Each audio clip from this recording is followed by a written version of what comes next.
안녕하십니까. 대림 첫 주입니다. 오늘 저는 태안본당 교우분들과 우리 가톨릭 책방 모든 구독자분들 그리고 멤버십 회원분들께 양심성찰과 고해성사의 안내를 드리려고 이렇게 여러분과 만나게 되었습니다. 특별히 대림 판공 때 지침이 될 수 있는 양심성찰 고해성사에 대한 안내를 해드리겠습니다. 마르코복음 13장 33절이 대림 첫 주의 마르코복음의 내용이죠. 마르코복음은 조심하고 깨어 있어라 하고 말씀하시면서 깨어 있어라를 3번 말씀하세요. 그리고 설명까지 합치면 4번입니다. 깨어 있어라, 깨어 있어라, 깨어 있어라. 그런 점에서 저는 주님께서 오시는 이 성탄을 준비하기 위해서 이렇게 제가 양심성찰과 고해성사에 대한 안내를 A4용지 2면에 A4용지 앞뒤면으로 이렇게 준비를 했고요. 우리 본당 교우분들한테는 이번 토요일부터 미사 오실 때 좀 두꺼운 종이로 여러분들이 잘 사용할 수 있도록 마련했거든요. 이걸 꼭 지니시고 이번 대림뿐만 아니라 내년도에는 소공동체, 지역 중심의 공동체 사목을 지향하기 때문에 제가 지역에 나가서 고해성사도 드리고 또 복음 나누기 그리고 미사 집전하고 또 친교의 시간을 갖도록 할 텐데요. 생활 속에서 이 자료를 충분히 이용하시길 바란다는 말씀드리고 가톨릭 책방 구독자 여러분들은 제가 오늘 올리는 이 영상 밑에 클릭을 하시면 이렇게 이제 제가 올려놓겠습니다. 그래서 여러분들이 이제 그걸 이렇게 선택하셔가지고 여러분들 컴퓨터에서 문서로 작성하셔서 프린트해 쓰실 수가 있겠습니다. 그리고 저희 본당 홈페이지에도 올려놓도록 하겠고요. 한번 제가 말씀드리겠습니다. 양심성찰 및 고해성사, 성탄판공, 다시 말하면 대림성탄판공, 너희는 조심하고 깨어있어라. 마르코복음 13장 33절입니다. 양심성찰과 고해성사는 나의 잘못을 단죄하고 죄책감에 빠지는 것이 아니라 하느님의 사랑과 용서를 체험하는 시간입니다. 하느님께서는 고해성사를 통해 사제에게 나의 고민, 즉 영신적인 마음의 어두움, 이러한 나의 고민을 고백함으로써 죄로부터 자유로워지는 것이죠. 즉 죄라고 하는 것은 특별히 육적이고 영적인 고통과 억압으로부터 자유로워지는 것이고 또 용서를 통해서 다시 행복하게 살아가기를 바라시는 하느님을 만나는 겁니다. 예수님 말씀의 성경에서요, 복음서에서 예수님 말씀의 시작과 마침은 한마디로 뭔가 바꿔야 한다는 말씀입니다. 뭔가 바꿔라 하는 거죠. 변모하라, 회개하라, 회심하라. 나는 지금 뭔가 바꿔야 하지 않겠습니까? 세상도 바뀌어야 되고요. 모든 세상의 분야들이 있는데 그것도 마찬가지죠. 우리는 지금 진화하지 않으면 퇴보합니다. 이것은 새로움의 시작입니다. 우리는 양심이 아닌 결핍된 감정이 만드는 우리의 삶을 초월해야 합니다. 나를 해방시켜야 하는 고통들은 무엇입니까?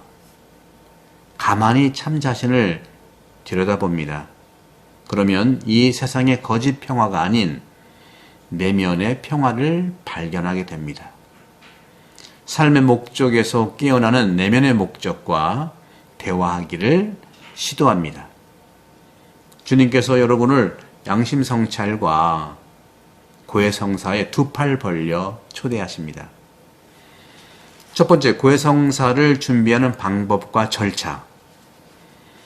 감사. 처음에 감사합니다.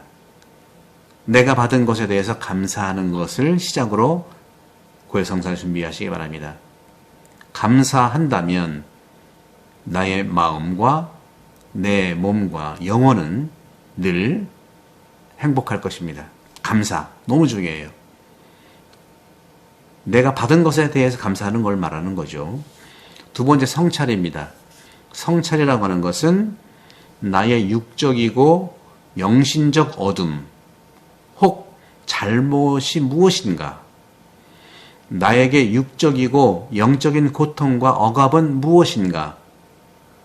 늘 저희들이 미사 때 가슴을 두드리면서 생각과 말과 행동에서 소위 얘기하는 나 자신을 세게 바라봅니다. 곧 죄를 알아차리는 걸 말합니다. 여러분들 뉘우치는 것도 좋고요. 또 뭡니까? 용서받는 것도 좋고요. 그 죄를 끊고 새롭게 태어난 것도 물론 좋아요. 그런데 여러분 너무 욕심내지 마시고 내 죄를 알아차리는 걸로 충분합니다. 알아차리기만 해도 알기만 해도 그 다음 단계로 안 갈 수도 있어요. 여러분들 나 영적 육적 어두움이 무엇입니까? 잘못은 무엇입니까? 영적 육적 고통과 억압은 무엇입니까? 내 생각과 말과 행동 세게 바라보면서 죄를 알기만 해도 바로 시작이 반이지 않겠습니까? 성찰. 다음에 세 번째는 통회. 이렇게 알아낸 죄, 알아낸 잘못을 부끄러워하며 뉘우치는 거죠. 알기만 하면 부끄러운 거예요. 내가 한 말에 대해서, 내가 한 행동에 대해서, 내 생각에 대해서 부끄러운 것이죠. 그래서 뉘우치게 되어 있죠. 네 번째, 정계. 다시 죄를 범하지 않겠다는 결심입니다. 좋아요. 결심, 의지. 하지만 결심만으로 우리가 살아가기는 세상이 녹록지 않죠. 그래서 저는 태안본당은 말씀학교로 여러분들은 여러 경우에 말씀을 체계적으로 만나는 훈련을 좀 받으시면 좋겠어요. 유대인 엄마들은요, 아이들을 위해서 장난감을 준비하지 않았다고 그러죠. 왜냐하면 탈무드가 있기 때문에 그래요. 성경 말씀이 있기 때문에 그렇죠. 그 말씀으로 자녀를 양육한 겁니다. 체계적으로 그 가치관을 내가 알고 그 자녀들에게 그 삶을 나누는 것이죠. 다음에는 고백입니다. 고백은 신부님을 통해 주님께 알아낸 죄를 겸손하게 고백합니다. 알아낸 죄를 겸손하게 주님께, 즉 사절을 통해서 고백하는 걸 말하죠. 그리고 보석. 보석은 신부님께서 일러주시는 보석을 실행하는 걸 말합니다. 이렇게 고해성사를 준비하는 방법과 절차를 말씀드렸고, 두 번째는 이제 양심성찰입니다.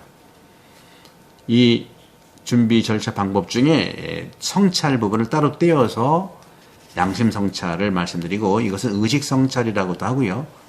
의식기도라고도 하도 됩니다. 양심성찰. 나는 하느님 안에서 만족스러운가? 불만족스러운가? 만족스러운 것은 무엇이고 불만족스러운 것은 무엇인가? 불만족스러운 것이 어떻게 되기를 원하는가? 인생을 살다 보면 내가 만족한 것이 무엇이고 불만이 무엇인지를 알면은 지피지기면 백전백승이라고 그랬잖아요. 그래서 그런 점에서 결국에는 우리가, 당신이 하느님 안에서 원하는 것이 무엇인가를 발견하게 되고 또 찾게 될 수 있으며, 그럴 때 아기 예수님 탄생을 기쁘게 기다리는 것이죠. 이제는 세 가지 관점에서 양심성찰을 해보겠습니다. 하느님과의 관계에서, 두 번째는 이웃과의 관계에서, 세 번째는 나 자신에 대해서 관계에서죠. 하느님과의 관계에서 우리가 양심 성찰의 바탕이 되는 것은 십계명이고요. 주님의 기도에 따른 성찰인데, 특히 주님의 기도, 십계명도 1, 2, 3계명까지, 또 주님의 기도도 전반부 청원기도 3개죠. 그죠?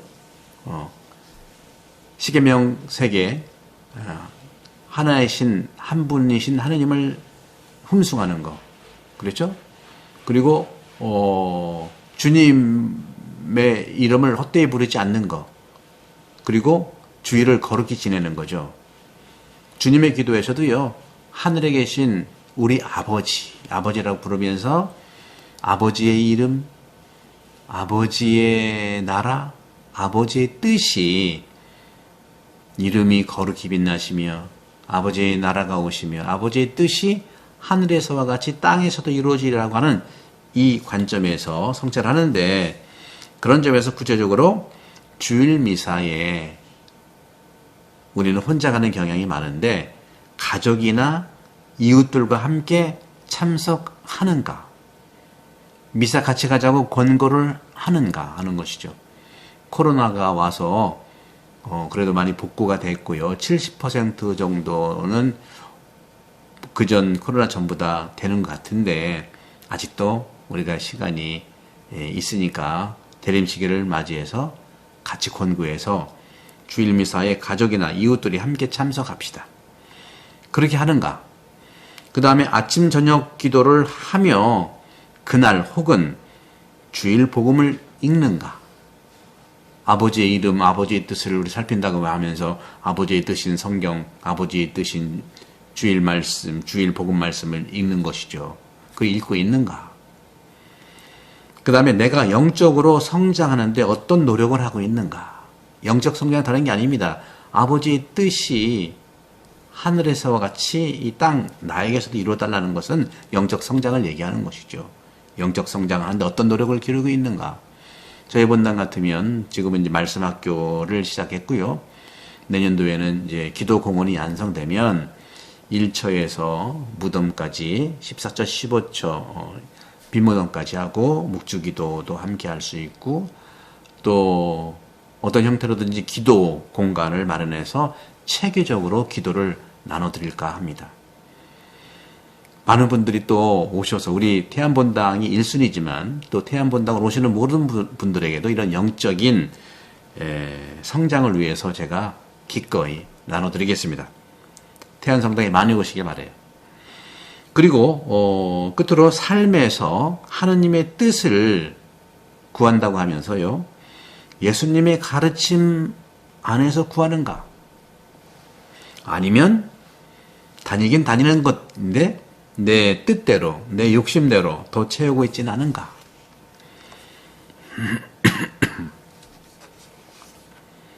두 번째, 이제 이웃과의 관계에 성찰을 해보면, 이웃과의 관계도 역시 십계명과 주님의 기도에 따른 건데, 십계명은 4계명부터잖아요. 그죠? 부모를 공경하라. 5계명, 살인하지 마라. 그렇죠? 6계명, 간음하지 마라. 7계명, 거짓말하지 마라. 그렇죠? 8계명, 남의 재물을 탐내지 마라. 거짓 증언하지 마라. 9계명, 남의 아내를 탐내지 마라. 10계명, 남의 재물을 탐내지 마라. 그런 점에서 또 주님의 기도 후반부에도 오늘 우리에게 일용할 양식에 대한 문제, 일용할 양식인데 쌓아놓은 건 아닌지, 이웃들과 나누고 있는가, 그리고 용서에 대한 거, 우리가 우리의 죄를, 우리에게 잘못한 일을 내가 용서하듯이 우리 죄를 용서해달라는 거죠. 하나님께 용서받기 전에 내가 잘못한 이에게 용서를 청하는 것이 중요해요. 그리고 내가 용서를 하는 것이 중요하죠. 그것은 바로 내가 하는 용서는 하느님의 축복을 끌어내는 겁니다. 그리고 유혹에 빠지지 않게 해달라는 것. 유혹, 어떤 것이죠? 여러 가지가 있죠. 그죠? 중독도 있을 수 있고요. 도박이라든가, 여러 가지 사행성 도박, 또 여러 가지 세상에서 유튜브에서의 이러한 좋지 않은 영상들을 한다거나, 그리고 많은 분들이 지금 정신적으로, 마음으로 힘들어하고 있어요. 정말 중독이라고 한다면 내가 이것에서 어떻게 이겨낼 수 있는가 하는 것이죠. 상담을 받는가, 아니면 체계적인 영혼 돌봄, 영신 수련을 하고 있는가, 영적 동반을 받고 있는가 하는 것이죠. 문제만 생길 때가 받는 게 아니라 일상에서 내가 그러한 삶을 사는 것이죠. 따라서 그 다음에 악에서 구하소서. 악이라는 건 어떤 것인가 하는 것이죠. 이웃과의 관계에서는 이렇게 십계명과 주님에게도 후반부를 보시면서 나의 이웃을 용서하고 자선을 베풀고 도와주고 있는가? 생각과 말과 행동에서 남을 함부로 판단하지는 않았는가? 말로요. 생각 없이 막 툭툭 던지는 얘기. 특히 진중한 자리에서 평소처럼 막 던지는 얘기. 부끄럽지 않겠습니까? 그죠? 그런 부분들을 보시면 되고요. 내가 직접 경험하지 않은 것을 상상해서 이웃에게 말하고 있지 않은가? 이게 카더라 통신이에요. 자기가 본 것도 아닌데, 확인한 것도 아닌데, 들은 걸 갖다가 자꾸 얘기하는 거죠. 자기의 그런 식견은 존중받아야 되지만 그 식견이 모든 사람한테 강요될 수는 없는 거죠. 거기에 걸맞는 자신의 의견을 겸손하게 얘기하는 겁니다. 사람들은 많이 과거를 부정하고 비판하면서 새로운 것을 자꾸 또 과거의 그 비판과 아울러서 잘해야 된다고 자꾸 이렇게 하는 경향도 있죠. 개인의 의견을 존중하지만 그 개인의 의견이 공동체 전체에 강요될 일은 아닙니다. 식별은 모두가 할 수 있기 때문에 그런 것이죠. 또 겉모양에서 내 마음에 들지 않는다고 이웃을 함부로 평가하지 않는가. 옷 입는 모습을 보고서, 또 말하는 투를 보고서, 또 하고 다니는 행동을 보고서 우리가 함부로 평가하지는 않습니까? 우리는 누구도 평가하고자 평가할 수 있는 권한을 받지를 않았어요. 저는 미사 때도 핸드폰이 울릴 때 뭐라고 하지 않습니다. 왜? 실수하는 거잖아요. 준비를 물론 했겠죠. 최선을 다했겠죠. 또 독서 복음을 읽을 때 약간 삑사리 나거나 또 좀 말씀이 그렇다 하더라도 준비를 내가 더 해줘야 되는 것이죠. 당연히. 그건 제가 책임을 지는 것이니까요. 틀린 사람은요, 실수한 사람은요, 실수한 사람이 가장 먼저 알게 되어 있어요. 근데 거기다가 또 손가락질, 또 지적하게 되면 되겠습니까? 자기의 좋은 뜻으로 한다고 하지만 상대방은 아니거든요. 뭐든지 자기 기준이 돼서는 안 되는 것이죠. 그 다음에 자주 분노하거나 습관적으로 급하게 서두르지 않는가. 분노도 분명히 있고요. 또 나태도 있고요. 그 다음에 서두르는 것도 있어요. 다 이게 같은 계열이에요. 극단적으로 가는 거거든요. 나태함은 또 너무 서두르는 거하고 또 관련이 있는 거예요. 병든 부모나 가족을 가끔 안부나 방문하는가. 그러니까 병든 부모나 가족에게 가끔 안부 전화도 하고 방문도 하는가. 자녀들에게 자신의 결핍을 채우려는 욕심으로 양육하진 않는가. 아까 말씀드린 유대인 어머니들은 장갑은 사지 않고요. 탈무드를 가지고 하느님의 충만한 사랑을 나누고 이웃사랑을 나눴다는 것이죠. 그 다음에 낙태를 하거나 도운율이 있는가. 이건 정말 심각한 일일 수 있죠. 그죠? 깊이 세게 성찰해야죠. 그리고 동식물을 함부로 대하거나 또 자연 생태 주변 환경에 쓰레기를 만들어서 정말 양산하진 않는가, 더럽히진 않는가 하는 것이죠. 이제 나 자신에 대해서 말씀을 드리겠습니다. 나 자신에 대해서도 사랑의 세계명으로 행복선언의 진복8단에 따른 성자를 하시면 됩니다. 사랑의 세계명 뭐죠? 내가 너희를 사랑한 것처럼 너희도 서로 사랑하여라. 그리고 행복선언, 마음이 가난한 사람 행복하다, 슬퍼하는 사람 행복하다. 다 영적인 행복을 얘기하는 것이거든요. 그래서 나 자신에 대해서 보실 때 음식이나 술, 담배 등을 과하게 하여 몸을 해롭게 하는가. 내 몸을 내가 지켜야 되지 않습니까? 그리고 여가 시간을 어떻게 보내는가? 너무 급하게 서두르거나 나태하고 게으르지 않는가? 그리고 대접받기를 너무 바라지 않는가? 영혼 돌봄을 하고 있는가? 곧 마음과 생각과 행동을 잘 살피고 성숙하도록 노력하는가 하는 것이죠. 자기 자신을 자책하거나 자주 낙담하고 슬퍼하는가? 자주 그런 마음이 든다면 영적 상담 혹은 영적 돌봄을 위한 동반을 받도록 하는가 하는 것이죠. 나는 친절하고 겸손하며 평화를 위해 노력하는가? 함부로 내 뜻대로 말하고 함부로 내 생각대로 얘기하고 나는 본래 그런 사람이야. 난 할 수가 없어요. 하고 있는가? 그러면 혼자 집에서 지내면 되거든요. 공동체 생활을 한다는 것은 관계를 살아간다는 자기 주장만 하서는 안 되는 겁니다. 자기가 안 고치고 못 고친다면 그걸 하면 안 되는 거죠. 그렇죠? 누구도 상대방에 대한 그러한 보편적이지 않은 결핍에서 나오는 것이고 또 특별한 독특한 그런 부분들이 공동체와 하모니를 할 수 없을 경우에는 그걸 고쳐서 참여하든지 아니면 혼자 신앙생활을 하시고 또는 사회생활을 하시는지 이게 중요하다는 것이죠. 남들은 다 알고 있는데 본인만 모른다는 거죠. 그런 부분들은 아주 세게 자기 자신에 대해서 성찰할 필요가 있다는 말씀을 드립니다. 방어하십시오. 그래서 이렇게 한 다음에 이제 3번 여기 양심 성찰 노트라는 걸 제가 잠깐 적었거든요. 이거 여기다가 이제 뭐 적어도 되는데 따로 양심 성찰 노트를 마련하셔가지고 매번 판공 때라든가 또 일반적인 연중 때, 일상적일 때 여러분들 이걸 적어서 이렇게 영적 동반 받으시면 좋겠고요. 저희 본당은 내년에 상반기나 이때에 기도 공원이 완성되고 성전이 완성되면 항상 언제든지 성사 볼 수 있도록 제가 그런 환경을 만들도록 하겠습니다. 누구든지 오셔서 성사 볼 수 있도록 성사를 전문으로 하는 우리 신부님도 내가 모실 거예요. 전국에서 와도 괜찮습니다. 다만 우선은 태안 그리고 전국에서 해외에서도 와도 됩니다.